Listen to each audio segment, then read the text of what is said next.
Thanks everybody for joining us today for the first in a series of webinars on customized employment.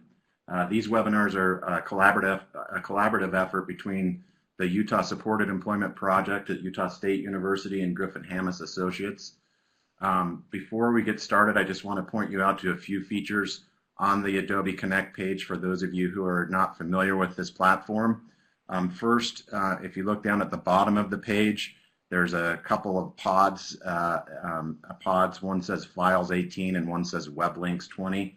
The Files pod, it gives you access to the PowerPoint presentation. So all you need to do is click on the PowerPoint slides and hit Download Files, and you should be able to download the PowerPoint presentation that Cary has prepared for today. Adjacent to the Files 18 pod, there's one that says Web Links 20. On the Web Links pod, there's a series of web links related to customized employment and the work that Cary's doing. So all you need to do is hit the specific link and then hit Browse to, and it should open up the link in a different browser or a different page. Also included in the web link is a webinar evaluation. Please take some time after the presentation to briefly fill out the confidential online evaluation. You will also receive an email with a link to this evaluation as well after the training. In terms of upcoming trainings, just as a reminder, we're doing another training on February 19th on Discovery, March 26th, and May 7th. So we have a series of webinars scheduled throughout the year. So I hope you all come back and join us for this webinar. So I would like to introduce our speaker, Cary Griffin. Cary is a senior partner of Griffin Hammis Associates. He currently manages quite a few projects, I think 24, Cary, related to customized employment, implementation, training, systems change, and micro enterprises. So we're really fortunate to have Cary present today. If you haven't heard him present, you're in for a treat. Cary's doing some really good work in promoting positive employment outcomes for people with disabilities. So Cary, I'm just going to turn it over to you. And one other thing before we get started, we'll leave some time at the end of this webinar for questions. So if you have a question, please use the chat feature, type in your question, and Cary will address your questions at the end of the webinar. So Cary, I'm going to turn it over to you, and you can go ahead and start your presentation. Great. Well, thanks, Tim, and thanks everybody for joining us. I know we're all busy, so I'm gonna turn off the webcam, but I wanted you to know that I'm not just just sitting in my plush office somewhere on Madison Avenue. I'm actually in my basement in Florence, Montana. So anyway, I'll stop that because there's nothing more annoying than watching your own self on television here, as it were. Just wanted to also talk about the evolution of this a little bit, in that we've been working with Utah, on their Employment First project that Tricia Jones-Parkin is pushing, and that Paul Smith has really helped a ton in funding and making sure that everything is out of DSPD is going forward. Really a very, very unique effort on their part. There are about 22 to 24 states, I guess, now that have Employment First policies, or at least proclamations from governors. But Utah is very unique in that it has money actually attached to it. So there's actual things on the ground happening, and so that's very exciting. And we've been working with 4 different development sites in Utah, and I can't say enough about the support that folks there at DSPD have given us, and vocational rehabilitation is playing along as well and have become very strong partners. So we're looking forward to a lot of great things coming out of that. So Tim asked me to talk about customized employment, and so today I'm going to do a paint with fairly broad strokes about what is customized and what is not. And yeah, I'm not a fan of models by any stretch of the imagination. I think models kind of lock us in. So if you can think about customized employment as an emerging or an evolving technology that kind of stands on the shoulders of supported employment, you get a good sense of what it is. That one of the reasons why we use a customized approach, and there are a number of them, is that really, if you look at the numbers nationwide, supported employment plateaued about 10 years ago, and there's multiple reasons for that. One is structural and policy-wise, in that the Medicaid has allowed pre-vocational services to be funded without timelines, even though in the Medicaid policy it says that pre-vocational needs to be time limited.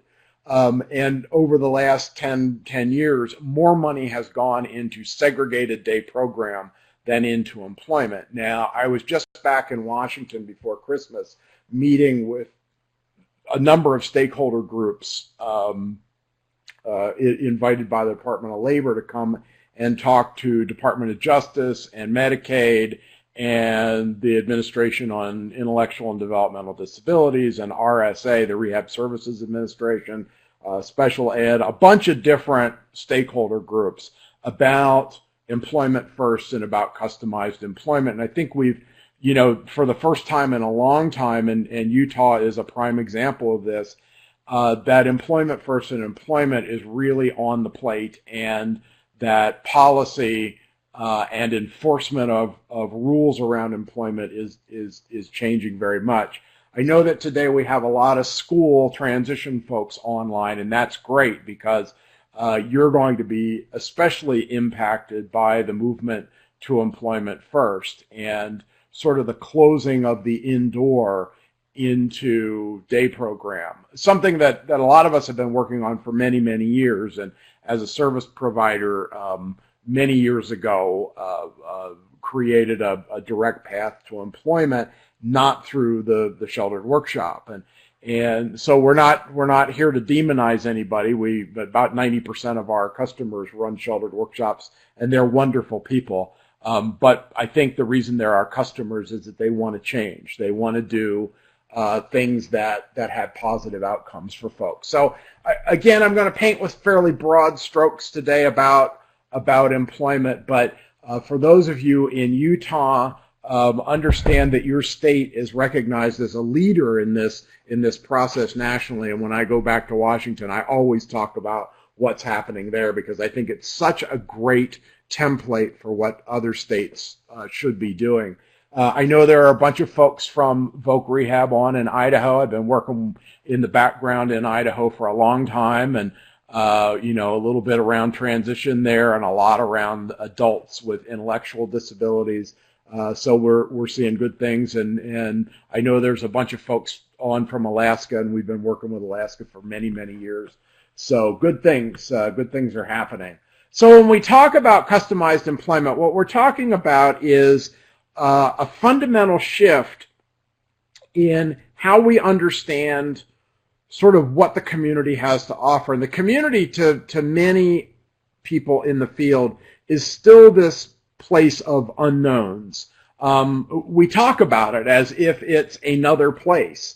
My wife and I, when we go out to see a movie, we don't say, oh, we're going out and into the community and we're going to go, have some inclusionary time. But that's the way our field talks about it, as if it's something that's separate from the human being or from the experience of having a disability. And it's kind of a sad thing. We see a lot of really what I would call state-of-the-art residential programs in places where we work a lot. I think of like Southern California, Colorado, places like that have really gotten rid of a lot of group home settings and congregate settings but folks are still sitting home alone at night, and they report high levels of loneliness and isolation, and of course poverty, which is what we're talking about today. And we really can't extricate the idea of poverty from the work that we do.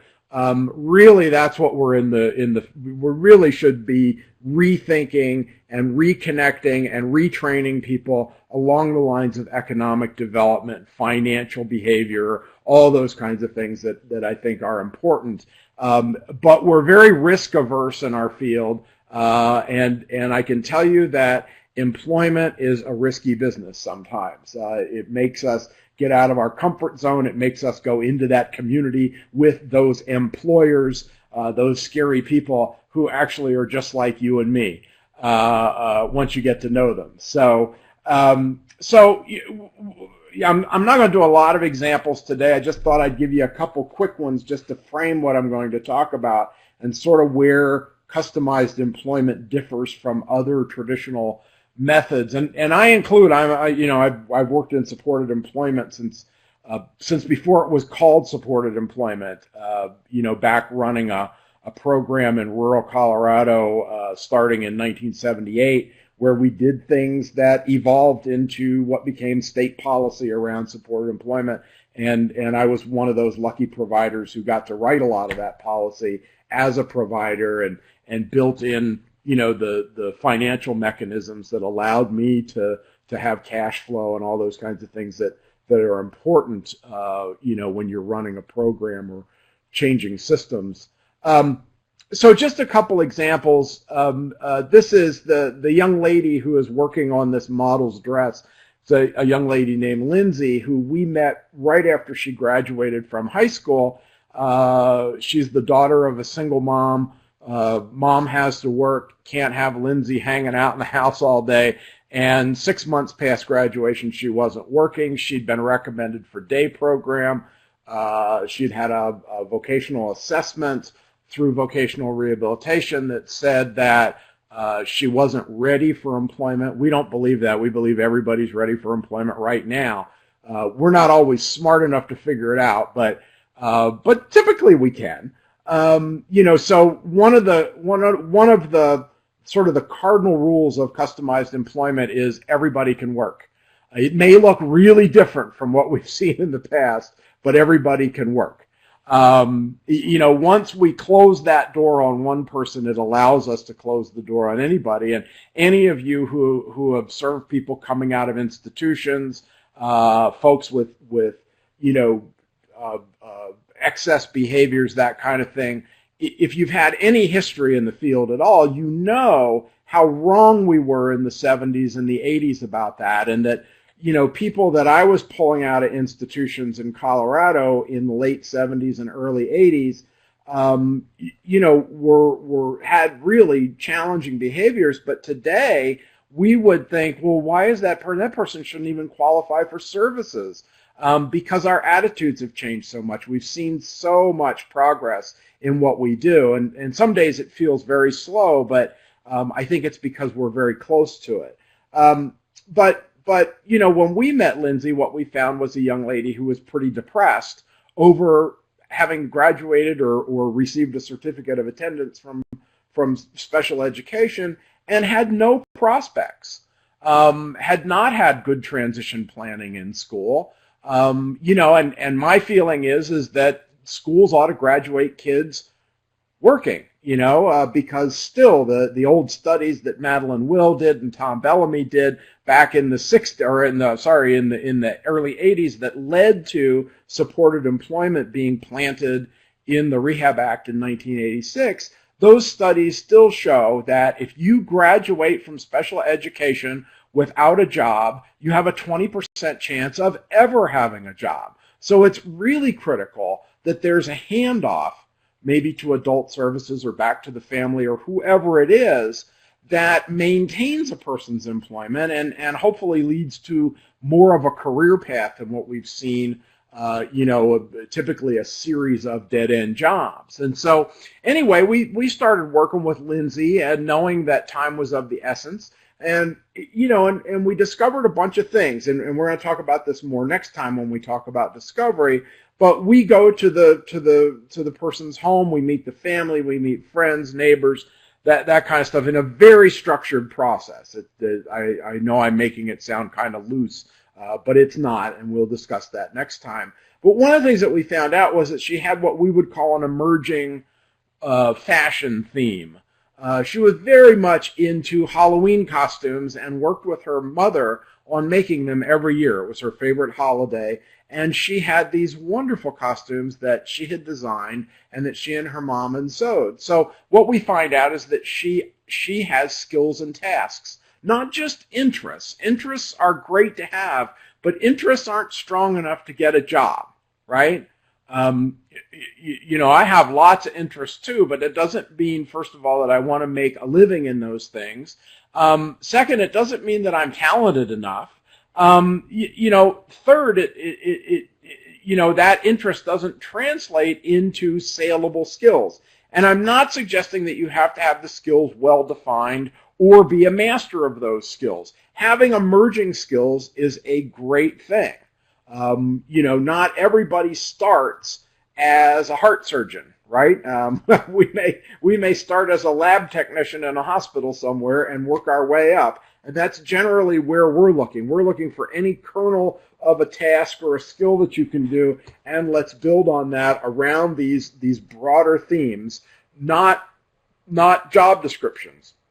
When we start thinking about job descriptions, or when we meet Lindsay and we say, oh, boy, what can Lindsay do? I don't know. She doesn't take a shower every week. And even though she says she's into fashion, she doesn't dress very nice. And she's pretty depressed. She's not very happy. She'll never get through a job interview. We kind of throw all that stuff out the window and come at it from a different angle. We try to circumvent in customized employment the traditional ways that we think about getting a job, which actually in the long run aren't that traditional anyway. But we went and we looked at her costumes and whatnot, and then we saw that there was this emerging fashion theme, and she had a couple other themes as well. We try to look for at least 3 themes before we do very much.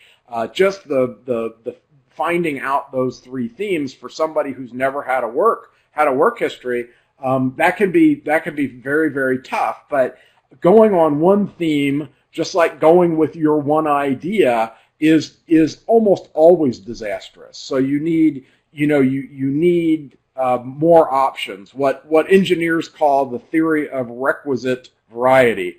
If you only have one tool, as soon as you're faced with a situation where that tool doesn't apply anymore, you're kind of done. And so we like to have some options. So we pursued this, and what we did was we looked in the community. This happened to be in Minnesota, in Minneapolis, and we happened to look for people who worked in fashion. And we found this woman who worked out of her basement in a small company, and we focus mostly on small companies, and I'll explain that later, why we don't go to Best Buy and Walmart and McDonald's and Target. But we found a woman who had just started this company of live mannequins, and she hires local models, and they do grand openings of stores or remodels, or they do theater events or concerts, and they have this group of models who stand still for about a half an hour at a time, and then they take a break.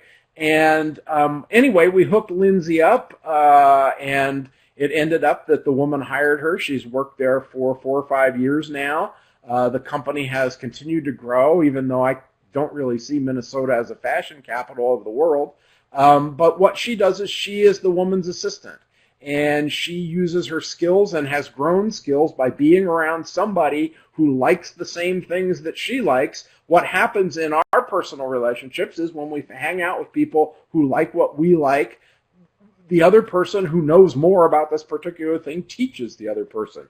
And this is true whether it's in the dart league at your bar on Friday night, or the bowling team, or if you're a new guitar player, or if you've gone to work for somebody. This is almost a very traditional apprenticeship kind of model or a mentorship model. And so we try to match people who have the same themes to businesses where people work who have the same themes. We call it going where the career makes sense. And so it's a little different. It's not looking at the one ads and wondering who's hiring, because that's usually a dead end. This is a picture of John, who was hired. He was really into, this was a very circuitous route in Discovery, but he was really into violent video games, was thrown out of special education in his senior year, just because people were kind of scared of him. He never hurt anybody, never did anything bad, other than he didn't pay attention. School wasn't exactly a great environment for him. But we pursued this theme around sort of warfare and violence, and as we got to know him better, we saw that it really focused around swords, and we found a blacksmith shop in his town, and we modified an apprenticeship with the local community college and basically cut out most of the academics. Although he reads and writes, he wasn't interested in a lot of the things that they teach, and he probably wouldn't have passed those classes. And we got the employer, this blacksmith shop owned by 5 young guys who play a lot of video games and made swords, among other things like decorative fencing for housing. And he went through this modified apprenticeship, more like a paid internship than anything else. And we used several different funding sources, voc rehab, Medicaid, day program dollars, and workforce, individualized, an individual training account, an ITA, to customize this apprenticeship. And I shouldn't use that word apprenticeship, because apprenticeship is a formal kind of thing, and this wasn't formal in as much as it was modified or customized. Anyway, he passes that. He got hired on. All the training was his training time was underwritten by these funding sources. Medicaid provided job coaching, and worked for this company until they went out of business. I think mostly because the guys were playing more video games than they were making fencing. But today he works at a steel company, and he's the assistant to one of the foremen there, and helps them. His real thing turned out to be metal. Now, I could have never come up with that without Discovery. And his team came up with that along with him, just paying attention. He really likes things made out of metal. And so today he helps with running a metal brake. If you know what one of those is, it bends steel. So if you're making like a conduit for your heating system, you do that on a metal brake.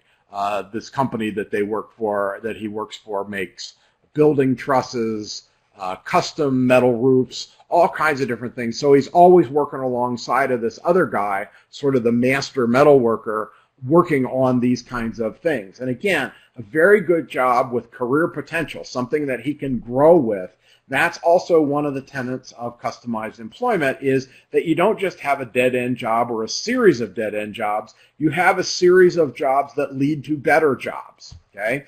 One of the things that we've discovered over the last 15 years or so of really using customized strategies and developing customized strategies is that it's no harder to get a good job than to get a bad job. What matters is that you've got really well-trained staff, and that you got to retrain your workforce to do this, unfortunately. The Christian Catfish Hall, working with a young man in the Deep South, raised in a fundamentalist Christian family, has some absolutes in places he will work or won't work. This is a young man with an intellectual disability, a psychiatric label, and a physical disability that is accommodated by a rascal scooter. And so we have to look for a place that's accessible. We have to look for a place that also meets his standards. And one of the standards is he will not work alongside of people who use swear words of any kind. He also wants his Bible by his side. He doesn't read or write, but he has a pictorial Bible that he looks out throughout the day. And so on break times, that has to be okay to use, and it needs to be accessible at all times for him. So we found this place about 3 miles from his home. The one of the main skills that he has, even though people said, well, he really doesn't have very many skills. He kind of knows how to do some stuff on the computer, but other than that, except that his dad says, oh, he's really good at catfishing, and he's really good at filleting catfish. Well, that never comes up on a vocational evaluation. And it wouldn't have come up if that would never be a question that you would go into a living room with to say, oh, and by the way, does your son know how to fillet a catfish? It comes up through this conversational approach to discovery, where we're looking for skills and talents that people have and can demonstrate. And so we found this place, and it's obviously it's a fundamentalist business. They process catfish, or they didn't at the time, but they do now. We were able to create a job there that met an unmet need, and that's sort of one of the main pieces of customized employment, is that you're going to satisfy needs that are now going unmet, either in the workplace specifically, like making the place more efficient for your coworkers.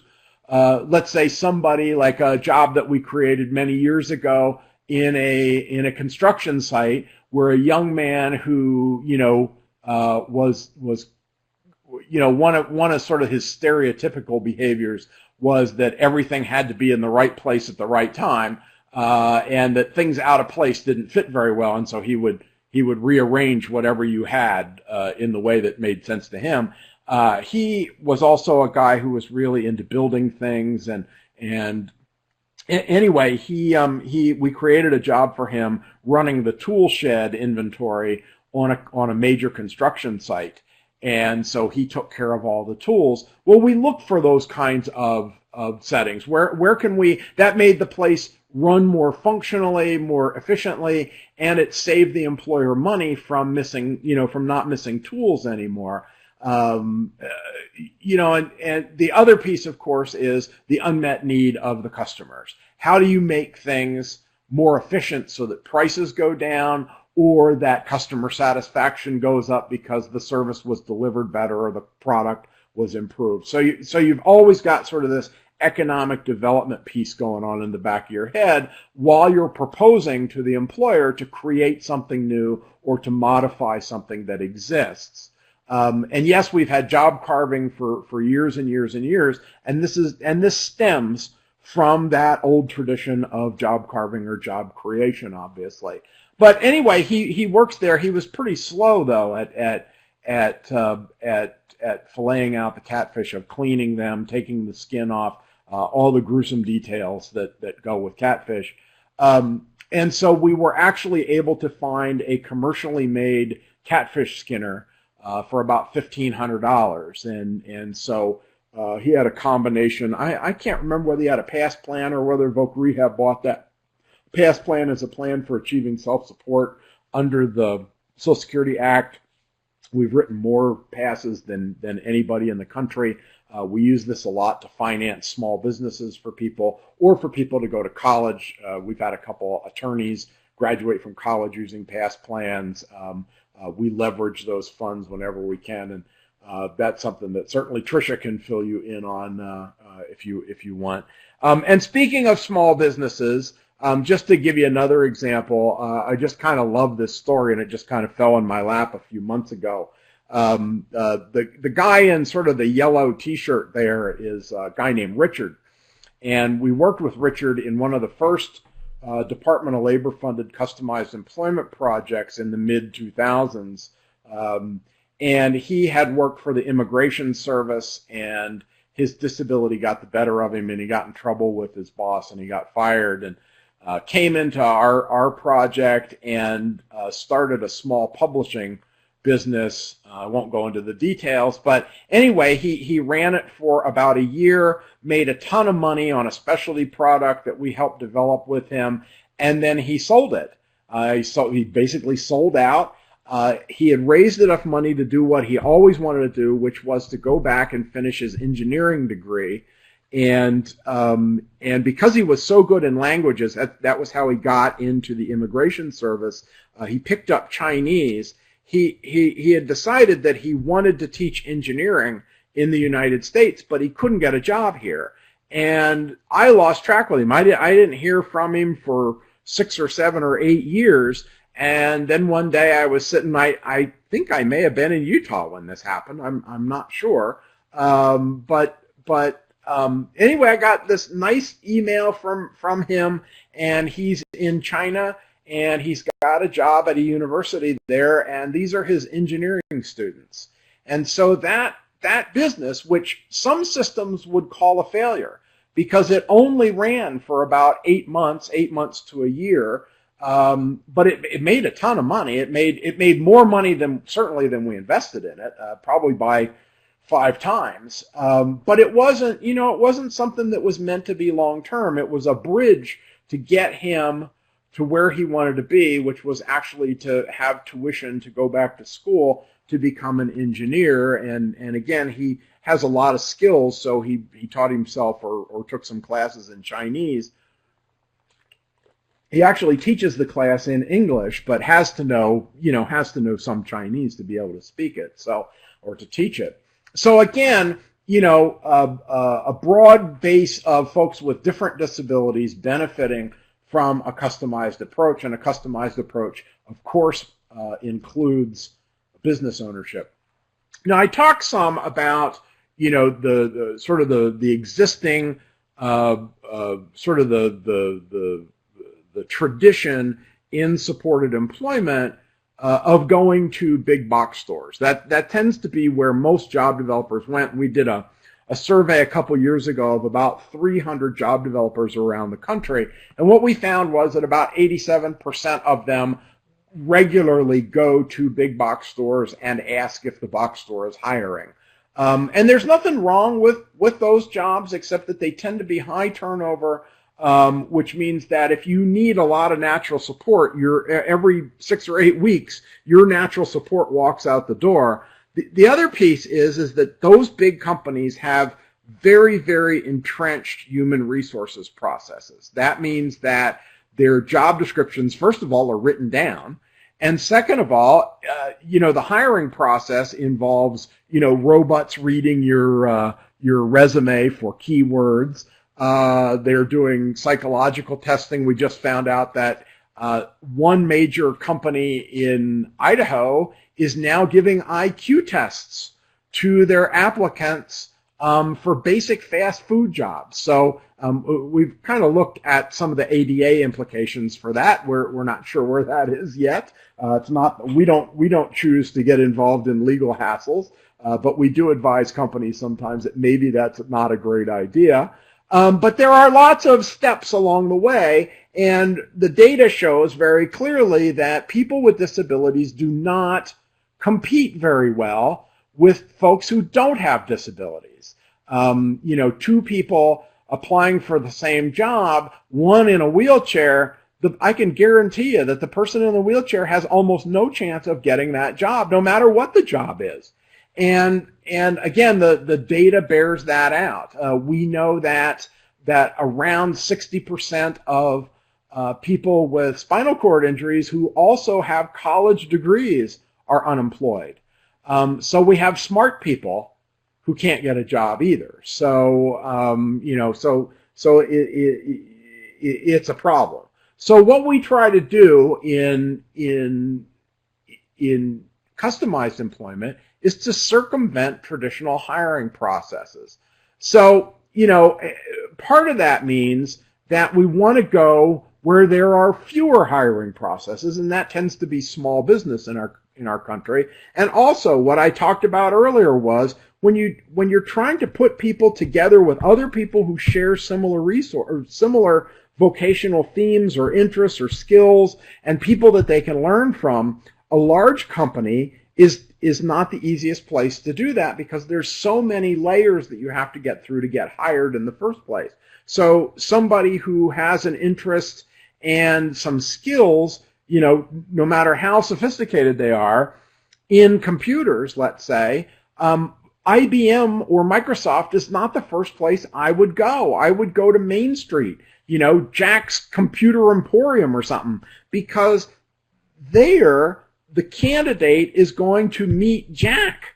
the person who actually like makes his living every day running a business about computers, and they can bond over the idea of computers. You know, we used to work with IBM. You know, if taking somebody into there, you know, you went through 2 or 3 hiring layers of HR people before you ever got to talk about computers. You know, you went through the process. The same was true when we worked with you know, Diners Club and some of the other large corporations that we worked with over the years. You know, Great West Life Insurance and State Farm and Kodak and Hewlett Packard and all those. You know, those are all great companies, but man, are they hard to get into.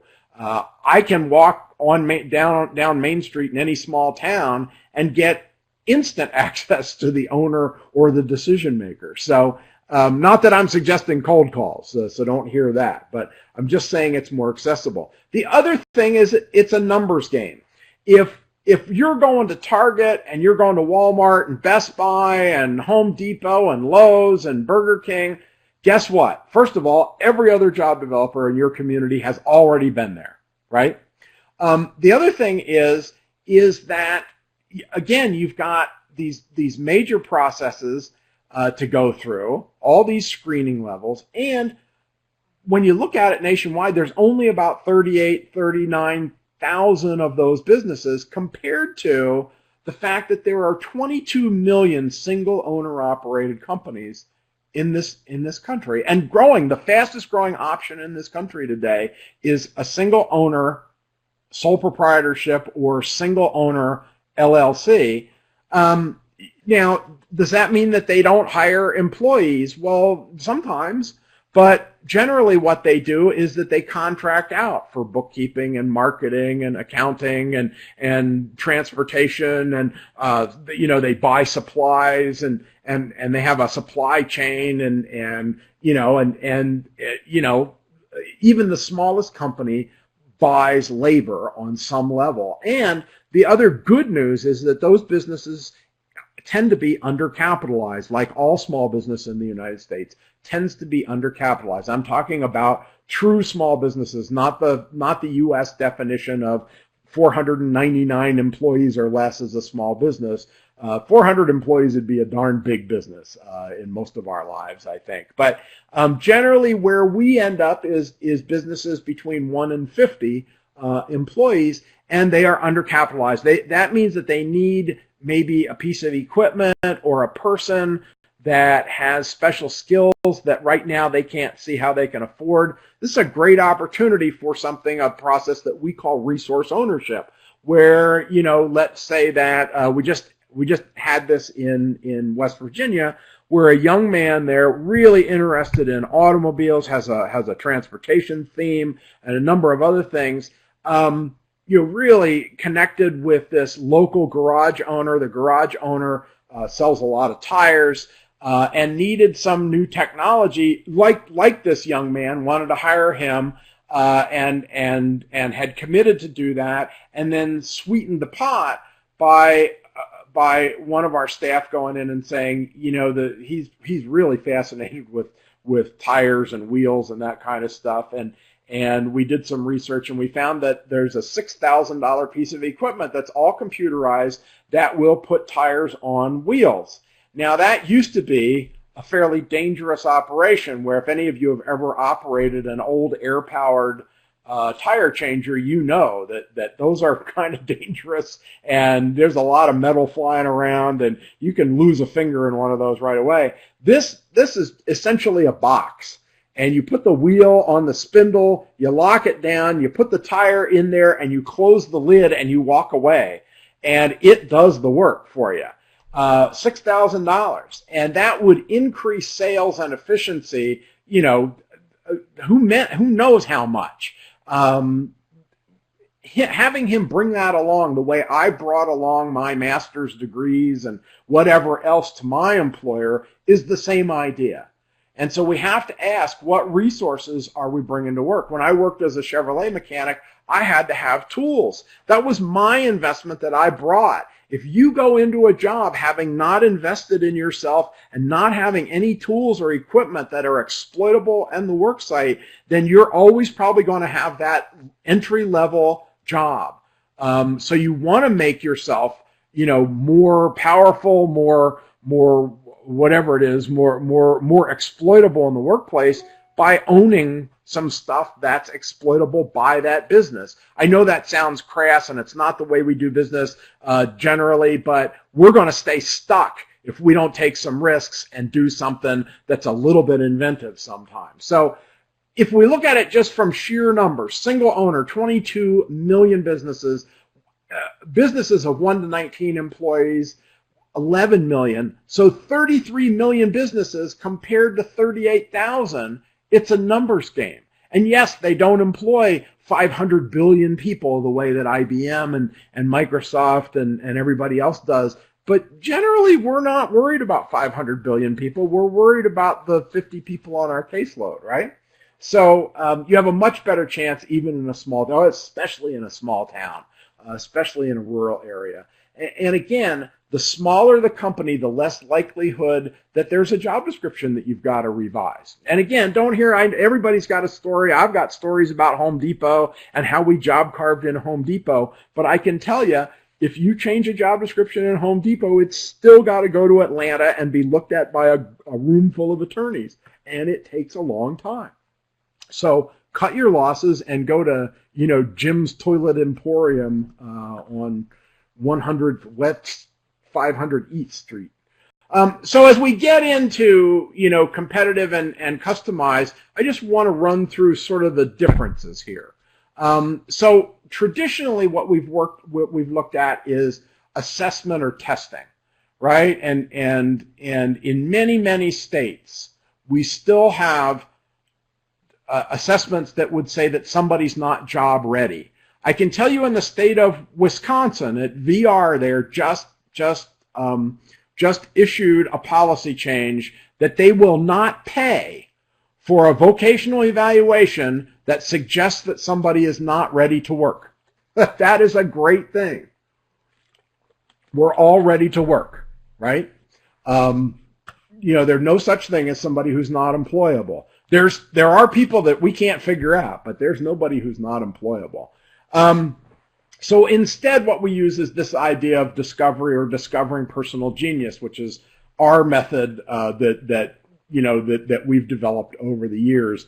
And again, if you're a VR counselor, this is easily funded. We've got this funded in many states where we work, from Texas to Florida to Wisconsin to New Jersey to California, Montana, Wyoming. Wyoming's coming online here. But it is, if you read the Rehab Act, and I would encourage everybody to read the Rehab Act, this is part of a functional community-based assessment. So it fits quite well under the current strategies around the comprehensive assessment. In Utah, they're using some life skills money to offset the cost of doing discovery. We're working with a number of states to make sure that their Medicaid waivers accommodate discovery. This is a great place while people are waiting to leave the day program. That Medicaid day program money can be used to access the community and do discovery. There's no reason why that can't be used to do that. The same is true in school, except that while we tend to look at discovery as a time-limited process, right now our numbers show that after a year of training, and it takes about a year of doing discovery until you're good at it, you got to do it 5 or 6 times before you get comfortable with it and you understand what you're looking for. But after that, after about a year of doing that, it's taking our teams around the country, and it is a team process, taking about 30 hours to do discovery, and that's with a broad range of people. That's some people who are veterans returning from Afghanistan who need very little discovery, to folks who are somewhere on the autism scale, let's say, and who have zero work history. In schools, it's different. In school, you have the whole school career to do discovery, where you can be looking at skills and tasks. That's kind of the meat of getting a job, is skills and tasks, and refining that and making sure that people have real functional tasks, after school jobs, weekend jobs, summer jobs, all those kinds of things that folks had growing up, at least in my generation. I may be showing my age, but something that says, wow, we have that. We can do this, and by the time a kid's ready to graduate, hopefully they're working. They might own a small business. I owned a couple small businesses before I graduated from high school. They didn't have business plans, by the way, and I can honestly say I didn't report my wages to Social Security. But we can be better prepared, I think, upon graduation. We don't train in place necessarily. We place and train just like in supported employment. The best place to learn is in the place where you're going to do the task. Because again, it's not always the task that matters. It's the stuff going on around the task. It's understanding when to look busy when the boss walks by. It's understanding that you don't dare drop a plate during the rush, the lunch rush when you're a dishwasher starting out. It's all those things that come from, situational learning rather than guessing at what industry values. And again, instead of this idea of chasing smokestacks or what's the labor market offer up, or what are the career and labor trends, that's all great stuff and that's all interesting stuff, but we don't use that to get people jobs. What matters right now is who's hiring. Especially with the majority of folks that we work with who are not going to college, who are not going to long-term vocational training. What we want is an economic development model. We want to be able to go in and make a rational negotiation for why you would hire this person. The fact that they match your business culturally, the fact that they bring these skills and talents that, yes, they're not refined enough because we've never actually had a job, maybe, but that there is a way to produce profit from this person. And that's the bottom line in business, right? Is that, and in nonprofits, you all know that, at the end of the day, if you don't get enough closures, you lose your job, because wages are the residue of profit or productivity. Without productivity, without somebody paying the bill, there's no salary for anybody. And so, the bottom line is that we have to be productive. So when I say that everybody can work, I really mean it. I really mean that people can generate wealth. And whether that's their own wealth or the wealth that goes to the employer, and that employer gives you back a percentage of that in a paycheck, all of those are reasonable. We don't worry so much about what the labor market does. We worry more about what can we create. What can we find a market for out there? What can we sell to the world? Sometimes that's ourselves, and sometimes it's our product or our service. Don't forget, the importance of self-employment here. And if any of you have been self-employed, I would bet that you are better job developers. I know that my experience in being self-employed really makes me look at job development differently, because I understand what it means to create a payroll, right? That when I make a decision to hire somebody, it's not charity. I would really love to hire everybody in the world, and I'll say that over 50% of our employees have a disability or have a child with a disability or an immediate family member with a disability. But that's not really the decision that I make. The decision that I have to make is, will this person make me a profit every month? Because I have to pay my mortgage and I have to meet payroll. And so it's not charity. And so when you're developing a job from maybe a human service perspective, where you're saying, oh, geez, I wish they'd just give Eddie a chance, that's charity. That's not a job development rationale. That's a good thing, right? But you're probably not going to get very far as a job developer that way. We use the process of, as I said, these initials down here, Go to where the career makes sense. Go to where the theme makes sense. And you'll find like-minded people who will at least give you the time of day. It is that scary community that we have to go out and talk to. And I can tell you that every day we learn something new and I think generally exciting about who's doing what in the community. And always amazed at what we find that people are doing and working on out there that has resonance with what we're doing for a living. The other piece is that when you're asking if somebody's hiring or not, this idea help wanted, that's not job development, that's job finding. And really what we found is that businesses are always hiring. Businesses are hiring that person that meets their unmet needs. And so there has to be a rational argument for that. They're also hiring people, again, who can generate wealth, because wealth makes the business run. And if that sounds too crass to people, then that's I don't know how to sugarcoat it anymore. More than that. We talk a lot about networking, and networking is a really important part of this, but what I would ask you to do is to think a little deeper about networking and don't think so much about, I got to join the Chamber of Commerce or go to my Rotary meeting. You have to do networking with intent. And so what that leads us to is basically leveraging social and economic capital. How is it that we use our social connections or the social connections of a person's family, the school board, our stakeholders, whoever they are? How do we leverage their social and economic capital? Even the employer that you've just met, who just is not in a position to hire the person that you're trying to get, they've got social and economic capital, and they want to help you. They might not always seem like they want to help you, but you may not be asking the right question. Who else in your network should we go talk to? Have them leverage their social and economic capital to help you go do that. People want to help. They don't always know how to do it. When it comes to, I can't hire anybody right now, but tell me what to do. You would not leave job development without a referral to somebody else. Just like if you have any friends in real estate, right? If you've ever bought a house, your real estate agent will always say, and don't forget to send your friends, anybody else, looking for a house, because I got a bunch of them.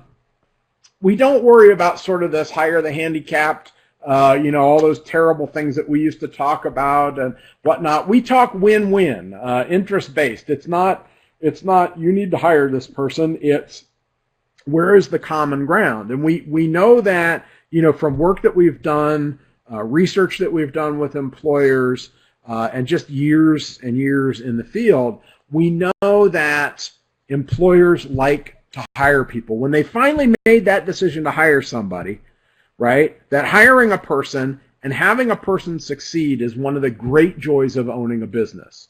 There hasn't been nearly enough work done on this, but it's when we make it a habit of talking to people who own businesses, not necessarily just people who work in business. If you ask a vice president at General Electric about why they got into business, they didn't really get into business in the way that I think about going into business. They joined a giant money-making bureaucracy.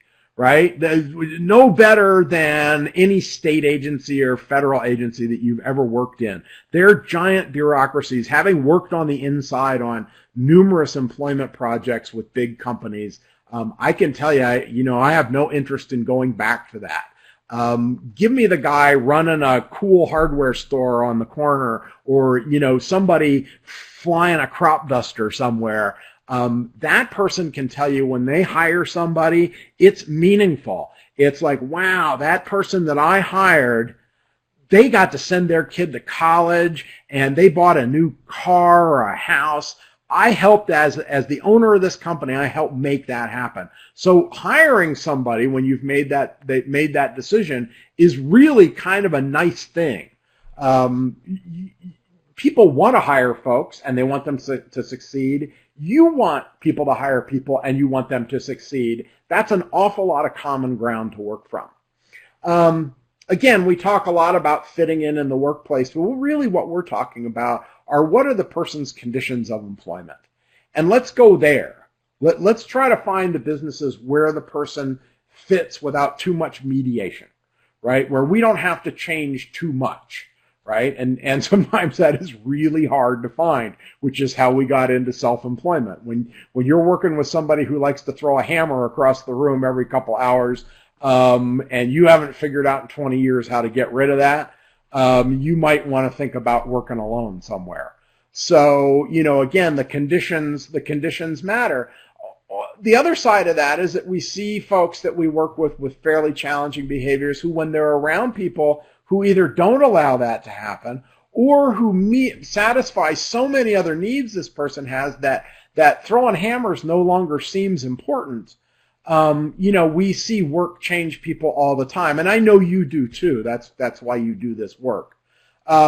We tend to come at also employment from a scarcity standpoint, which is why we'll take any job for somebody sometimes, right? Oh my God, I know that. Sorry, I got dogs barking because I think FedEx just drove up, but it's one of the things that we deal with when working at home. I apologize. But we deal with this idea of, yes, we're working with Jimmy who wants to be, a car detailer, but, the grocery store is hiring baggers. We better take that job. Because we have this scarcity mindset that there's only so many jobs out there. We really know that there's an unlimited way to make a living in the world. That there are people doing, I don't care what size town you're in, you can find commerce going on that you had no idea was going on. Most commerce in small towns, by the way, is not on Main Street. It's in somebody's garage or down a back alley. I talk about this a lot in my work, in that I live in a town of 900 people. We live outside of town. We live on a dead-end road that's 2 miles long. We have 24 families on our road. There are 12 small businesses on our road. There are no signs on our road that say there's a small business in this house. And I'm not talking about Mickey Mouse weekend businesses. These are full-time businesses. Our corporate headquarters is here. We have 11 offices around the United States. But you wouldn't know that driving by our house. You actually have to know people in this neighborhood to know that Mike's a cement contractor and that Rob does import-export and that Bill raises racehorses down the end of the lane here, and that that Dell's a sheetrock contractor and that Carol's an architect. All of those things, you wouldn't know that driving up and down this road. You would have to get out and meet somebody. And it's true, I don't care what part of the planet you're on, there's more commerce than you will ever find in your small town. And again, I'm running over here a little bit, so I want to move on. This idea of entry level, let's face it, most of the jobs that we're getting for people are entry level. The difference is, do those jobs have growth potential? And sometimes we have to say, geez, it would be great to get somebody in there as long as we can guarantee that in 6 weeks or 6 months we're going to come back and redevelop something better. A lot of times that isn't the case. And so it might make sense sometimes to not go to work, to hold out till we find something that matches the person better, or something that, again, has some potential. I pick on bagging groceries a lot because I see grocery baggers everywhere I go in the United States and practically in the world, whether you're in Australia or England or New Zealand. There is somebody in every grocery store with Down syndrome bagging groceries, and that's a great job if that's what the person wanted to do. But we don't see a lot of evidence of that. What we see is evidence that that job is open, and that job is open because the typical bagger lasts 6 weeks, and then they move on to something else. If you've got a need, high levels of support needs, that means that every 6 weeks, the natural support that you have in most jobs, which is your coworkers, has just walked out the door, which leaves you vulnerable, right? You don't tend to get more training after that initial week of training, if you got that much. Usually it's modeling training. Watch what the other baggers do, and here are your break times. You don't work up from that job because that job is high turnover. If you're a good bagger, you're going to be a good bagger forever. and the grocery store owner knows this. And we work with one of the major grocery store chains, and their vice president tells me this. I mean, he understands this, and he's working to change that, to say there ought to be a route from bagging groceries to working in the produce department or becoming a union meat cutter or whatever the job is that satisfies that person the most. You know, and he deals with the fact that stores are largely independently operated by their managers, and their managers need baggers. And so they've cut deals with local rehab entities to make sure that there are baggers. So not to go off on a thing, but the idea of resource ownership that I talked about earlier, having exploitable goods, the way that many of us went to college and gave away $50,000 or whatever it was to get that degree, that we then turned around and gave to the employer. You know, you don't see many people in the developmental disability system or the mental health system or the independent living system or whatever system you work with who have any resources tied to them that they can use. They have lots of resources tied to them, but the system owns them, not the individual. And so we need to change that. We really need to look at, and this is right out of Title I of the Rehab Act, that allows counselors to buy specialized training and tools that enhance employability. I don't think I got that quoted exactly right, but it is in there. That's the idea, right? We just haven't used it very, very much in our field. VR counselors use it quite effectively. Instead of comparing people to other people, really, really, really do things that are individualized. It's what's in all of our major disability legislation, whether it's the DD Act or the Mental Health Act or the Rehab Act or the Affordable Care Act or whatever act you want to pull out. We talk about individuals, and then we want to buy into programs that put 12 kids, you know, in the same industry somewhere for an unpaid work experience for 6 months. Why don't you just save that money and go do good individualized job development with them or good discovery with them instead of paying some other group all this money so that you can slap a label of their program on somebody's lunchbox? It makes no sense. We really do have the time and the money to do things in an individualized way. Again, right out of the Rehab Act, right out of IDEA, right out of all those major pieces of legislation. Instead of thinking in job descriptions, think in vocational themes. When we think in teams, we get outside the box. If you tell me you're working with somebody who likes puppies, my guess is you can only come up with 3 or 4 jobs that people do who like puppies or do with puppies. When we start talking about themes, themes are instantly bigger than puppies. They are animals or agriculture or something like that, something that includes puppies but is much bigger. And then we go talk to people who work with animals or work in agriculture or, you know, whatever you want to call it. Then we find out that, oh, wow, there's an X-ray technician over here who works at a cat cancer lab. Or, you know, here's a person over here breeding ferrets. You know, here's a person over here that traps beavers and makes hats out of them. Whatever. You know, here's a taxidermist. Here's a meat cutter, a butcher. You know, I didn't say the animal got out of this well. But you know, here's a bird sanctuary down the road. Whatever it is, you know, God, we've gotten into seat upholstery because we followed somebody's theme about animals to something else that led to something else that looked interesting to this person. And now you've got somebody building custom hot rods using leather seats. I know it's a stretch. This is the great thing about discovery, is that it will take you places that you never dreamed. It will teach you what people do for a living in this country. And I can guarantee you it's not the 5 jobs that we always get for people with disabilities. There are so many different things going on out there, right? I can tell you, growing up, I never dreamed that I'd be doing what I'm doing today. And I know that all of you, when you had Christmas dinner, you're still explaining to your mom what you do, because your guidance counselor never said anything about you becoming a VR counselor or a special ed teacher or anything like that, because that's not a firefighter or a nurse or a doctor or a lawyer. Instead of job search, we do this thing called lists of 20, which is 20 places for every theme in your community where people with the same themes work.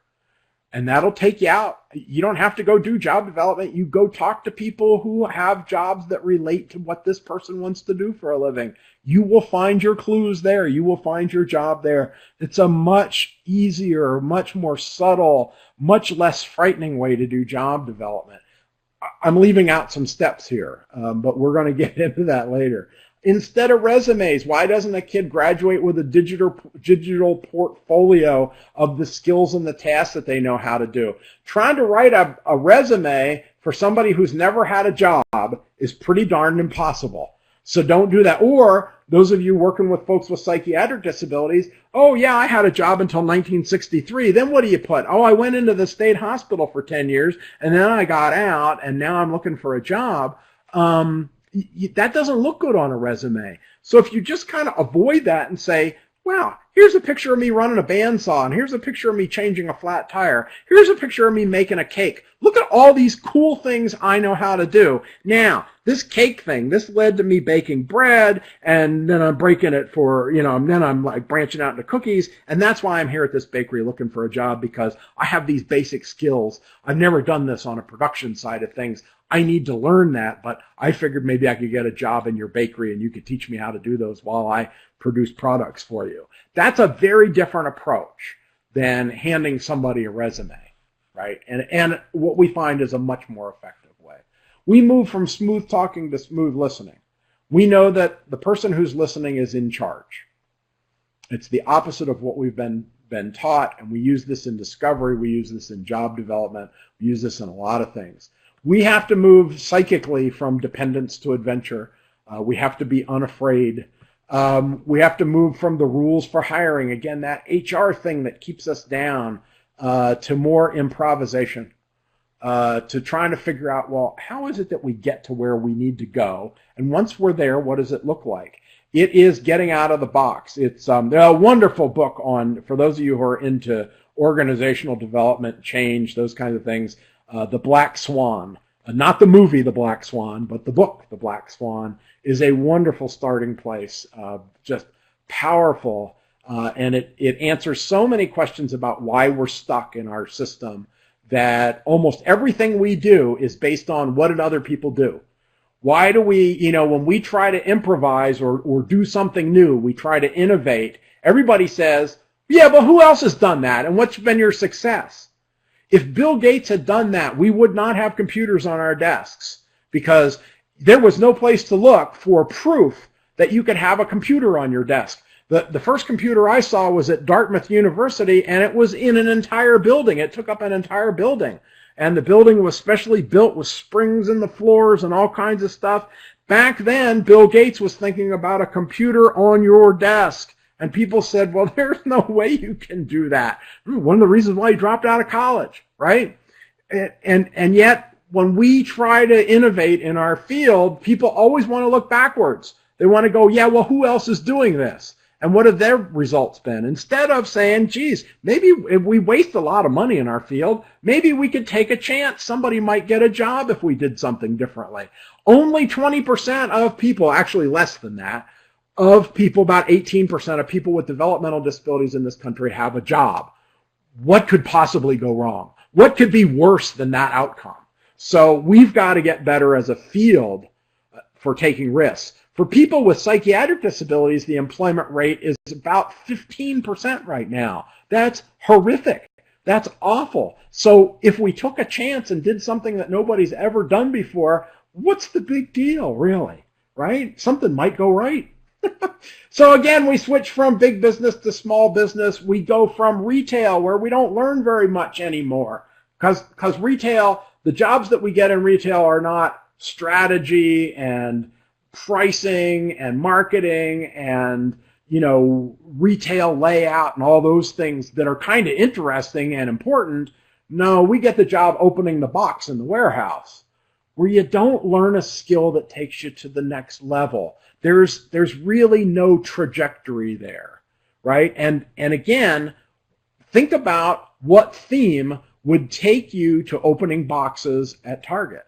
Again, nothing wrong with that job, but if we're thinking customized, if we're thinking about the future, which is what I'm challenging you to do, right, is it's no harder to go open boxes at Ted's Plumbing Supply, where you're going to work around Ted, you're going to open up toilets and sinks, and eventually, and part of this would be job development, you're going to build in, I'm going to open these and I'm going to do a really good job of inventory for you, but down the road you need to teach me how to install a toilet. You need to show me how to plumb a sink. That's just a standard process in small business because we're not over-specialized. That's no harder to do, and I would argue on many days it's easier to do than getting that job at Target opening boxes full of clothes from Indonesia. Okay, we want to move from supervision and management to mentoring, obviously. Get away from this. The online applications are so impersonal. You don't get a chance for people to be human beings together, and that's really important, I think, in job development. We went backwards into informational interviews, but we retooled them. We make them different, and we'll be talking about that more. We move away, for those of you who are interested in small business development, we've moved away from this idea of having a business degree. It's interesting that in 2011 was the last time they did this survey. They did a survey of Masters in Business Administration graduates, and they asked them every year. There's a national group that asks questions of MBA graduates. They asked how many of the MBA graduates in the United States in 2011 wanted to own wanted to own a business, wanted to start a business. 3% said they did. So if that's the level of what our business colleges are teaching, right? Everybody wanted to go to work for a corporation. That's the majority of them. We don't need that. What we want are business ideas that derive from discovery. And we'll talk more about that in our last session. We'll talk a little bit about it in discovery when we talk about that, because discovery is part of where we start getting ideas for self-employment and whether or not that matches who the person is a little bit as far as, the conditions of employment. And we want to get away from this idea of entrepreneurship, which is tied up in, the mythology of people like Bill Gates and Steve Jobs and other folks, like that. Most of us are not entrepreneurs, but the majority of people own small businesses just want to be self-employed. They just want to feed their family and do the thing that they like to do. So that's a different mindset altogether. It's a less formal mindset. I'm going to skip that and I'm going to go sort of to the punch here, which is, one of the things that we have to remember is that we have a vital front line that's horribly underpaid, whether it's special ed teachers, whether it's VR counselors, whether it's the frontline employment specialist, job coach, job developer, whatever you call them. They get paid the least in our system generally. And that's a shame because there is no harder job than getting somebody work. I've done a lot of different jobs in this field that are all related to employment. There is no harder job than going out on the streets and getting somebody a job and then teaching them on the job. And it ought to be paid for, a whole bunch more than what it's paid. And it ought to have, some sort of lateral track that improves salary and benefits and all those things over time and training attached to it. And what we find in our work is that what the front line wants is what we call discretionary effort. And that is that I want to be able to make the decisions that I need to make on the spot. I don't want to have to go back to a committee and make these. I don't want to have to call the state Medicaid director. I want to be well trained so that I know how to respond to an employer or a family and say, yes, we can do that, or no, I'm sorry, we can't do that. What people with disabilities say overwhelmingly is they want to go to work. People with psychiatric disabilities, this is the number one thing that they ask for is employment, right? And it's the last thing that we give people. So, hallelujah for the states that are adopting employment first. And again, Utah has done such a wonderful job of rolling it out slowly, carefully, making sure that the ducks are in a row. They've got their money, they've got their legislation. This is a really great approach, I think. But we've created, especially if you look in the intellectual and developmental disability system, every day we're kind of frustrated because we can't move the system forward as fast as we know it could move. We work with a lot of people who easily bring down $100,000 a year for the rest of their lives in day treatment or day program money, residential case management, Social Security, Medicaid, all that stuff. But I need $1,400, and I just worked on a business like this in Kansas yesterday, where somebody needs $1,400 or around that for a lawnmower to start their lawn mowing business. They've got customers waiting, in April. We can't find $1,400 in the system. Now we're going to find it, I have no doubt. But of that $100,000 that goes to the system to support him, nobody can cough up $1,400 so he could go get a business. It's ridiculous the way that we fund things. And I know I'm preaching to the choir. I know that you all deal with this, but we really have some fundamental rethinking to do, I think. So, and then we have our shameless plug. Our book, The Job Developer's Handbook, is available. Go get it used at Amazon because the publisher wants too much money for it. And we have our second edition of Making Self-Employment Work for People with Disabilities. That'll come out. It's supposed to be out March 7th. You can pre-order it and use the code AF as in Frank, A as in Apple, F as in Frank at checkout at brookspublishing.com, and they'll give you 10% off. But I'd wait till I hit Amazon too and get it for less. So I'm going to stop there. I realize I've been chattering. So much for smooth talking, huh?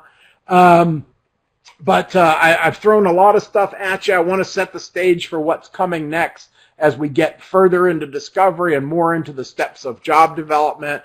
Some of you already know this stuff, I know, and so it's a review for you, and that's great. I always like to hear from you too, so feel free to email me after this and ask questions or tell me, hey, I did that in 1954. I love to hear that too. So I'm going to start, let me see, Jackie, that's not really a question. Let me see here. Somebody with echo problems. Sorry about that. Employers are concerned about liability. Let me see. Yeah, liability is largely a smokescreen. What I would do is to say that if you're going into job development and liability comes up, make sure that you've read things like the DuPont studies. If you just Google DuPont disability study, the DuPont Corporation, my father was a research chemist for DuPont for 35 years, so, I wouldn't recommend that as a career, by the way, but I do know something of DuPont, and they do hire a lot of people with disabilities. My father had a disability, and they hired him. They've done those safety studies forever. The bottom line is with the ADA and with other legislation that I won't go into right now. Liability there is no, you can't discriminate against somebody because you think they're going to be more dangerous or whatever. And actually the DuPont studies have shown that people with a disability have a better safety record than those who do not have a disability. So just be aware of that. It's a smokescreen. It's not what people are really worried about. Insurance companies cannot raise your rates because you hire somebody with a disability. That's discriminatory. So just be aware of that. It's a common way to say, well, I have these concerns. Sort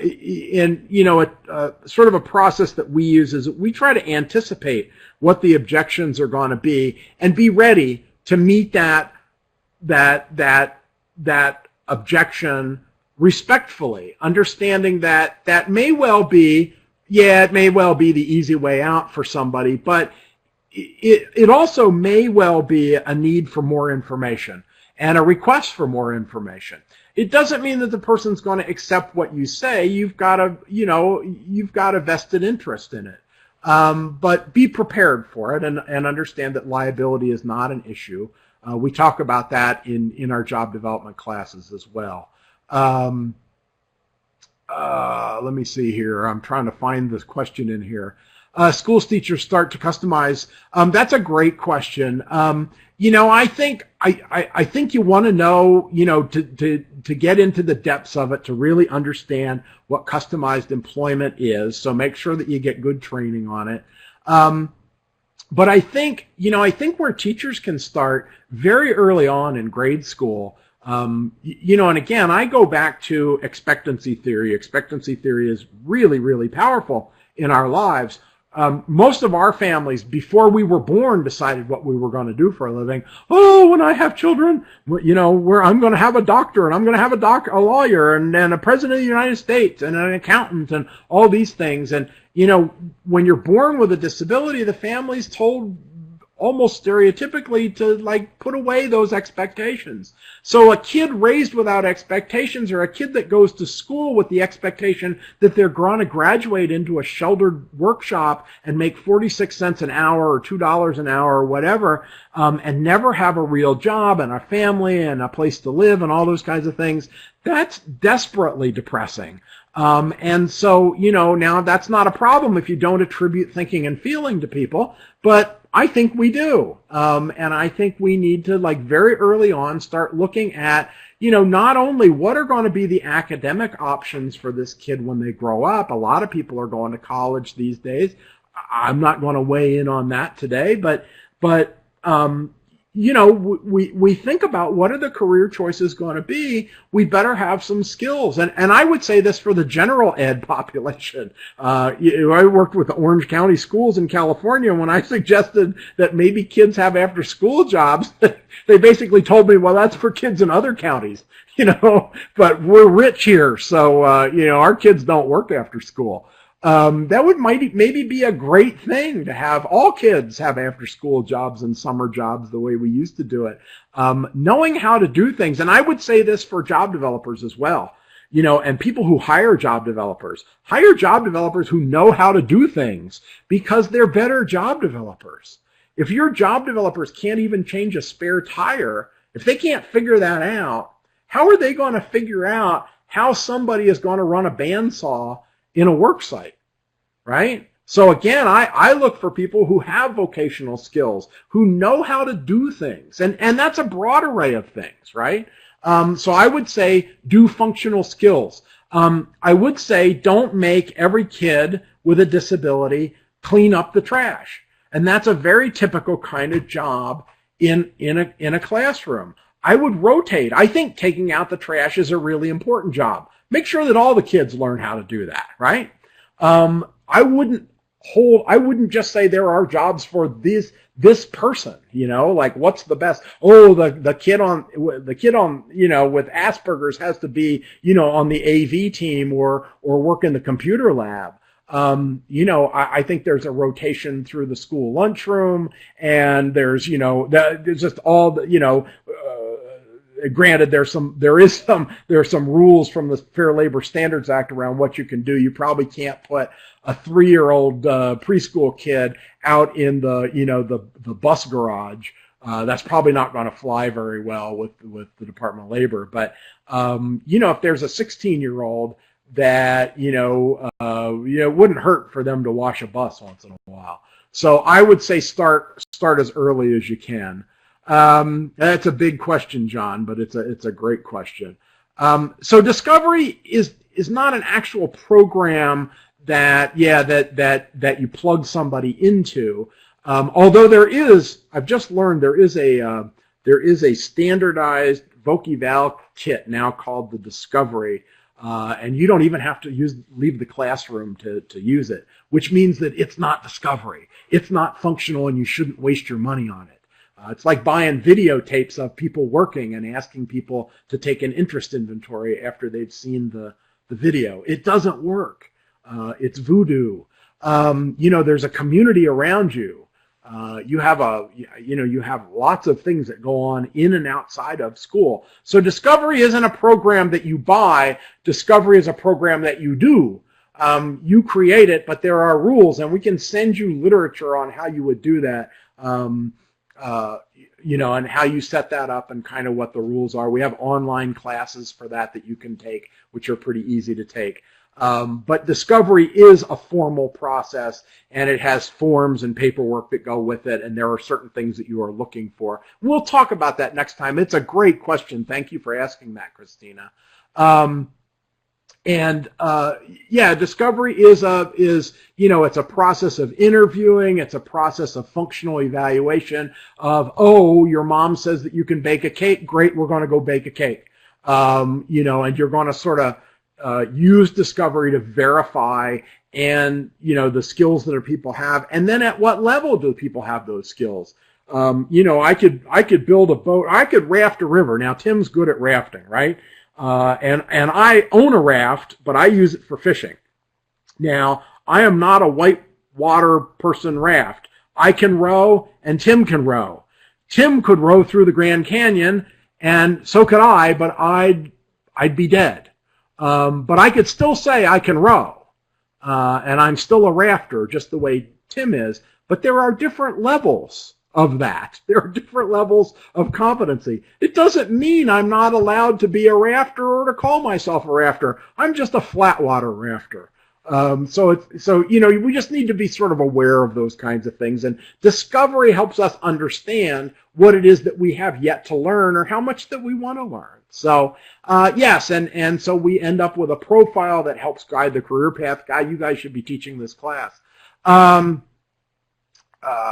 So how do I get around the staffing agency? So what you're telling me, Robert, I think, if I'm reading this correctly, and correct me if I'm wrong, is that you're saying that there's a staffing agency that is working with this company on recruitment. You can work with the staffing company, right? We've done some work with personnel services, and it's worked out pretty well in the past. But I would say also remember that there's lots of other companies. And if you have a company that says, I only hire through job service or whatever, well, make sure your person's signed up at job service, right? Or AJCs as they're known today, America's Job Centers, which are funded through the Workforce Investment Act.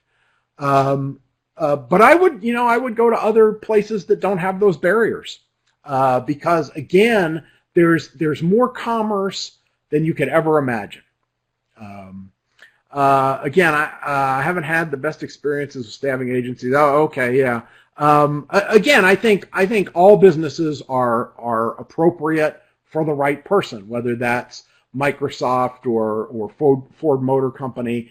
But again, we have a bias towards small business. I think part of that is because we live in the Rocky Mountain West, or I do anyway. I've always been around small businesses. I kind of grew up working with small businesses, in small businesses. So I understand them a little better, but they are faster. You get to the decision makers so much faster. And I'm not sure, Shannon, we used enclaves in the late 70s and the early 80s. We don't use them anymore. Our general feel is one business, one person, unless it's a huge business, and then you sort of figure out the natural proportion of disability. But one person, one job is basically how we go at it, not group placements. That wouldn't be customized employment. Customized employment, by definition, through the U.S. Department of Labor, is one person, one job, one person, one business. Everything is highly individualized. So anyway, okay, so Tim down here, if I had just glanced ahead, the staffing agency is actually an enclave. I'd love to hear more about that. Let me see here. Staffing agencies, travel is any new company surfacing. There's usually a business pay. Oh, okay, that's great. Thank you, Mary Ellen. And what's the difference between $37 and $75? I don't know. That I'll have to look at that. There's a $37 and a $75. I'm not getting enough money for these books. I only make about $1 off of a book. I would wonder if that's a bundle, that if you get maybe a couple, like maybe the Job Developer's Handbook and a couple other books with it. I would hope so for that much money. I think that's highway robbery. I would not stand for this. Our publishing house is is Brooks Publishers. They're probably the best known publisher of special ed anyway, and you should probably all subscribe to Brooks Publishing. They do online and hard copy catalogs. Brooks Publishing with an E.com. Just go to them, and I think you'll see the latest and the best in the literature. I would like more rehab counselors to go there, actually, because I think Brooks does things, especially around, there's nobody else that publishes such as good a stuff on supported employment and customized employment and transition. They're especially into transition and classroom adaptations, assistive technology, positive behavioral support. I think you'll find it, and they are headquartered in Baltimore, Sydney, Australia, and I want to say London, but it might be Dublin. And they're translating more and more books into ebooks as well, so you can read them on your Kindle or your iPad. So I'll stop there. I think I've gone over by 6 minutes or so according to my clock, but I'm happy to take more questions. Feel free to email me or send a message to Tim, and he'll forward it on to me. And I look forward to talking to you more about discovery next time. Thanks, Cary. Great thank you all for coming. Tim, do you want to take it away? We are going to meet again February 19th, 12 o'clock Mountain Standard Time, and Cary is going to be going over discovery. Once again, all the links that Cary was referencing, or links to his webpage, his Facebook, some blogs, and the webinar evaluation are on the web links. You'll also receive an email with the evaluation, so please take time just to fill out that evaluation. Cary, thanks for your expertise. As always, you did a great job, and hopefully we'll see the rest of you on February 19th. Thanks again, Cary. Bye. Thanks. Hey, thanks.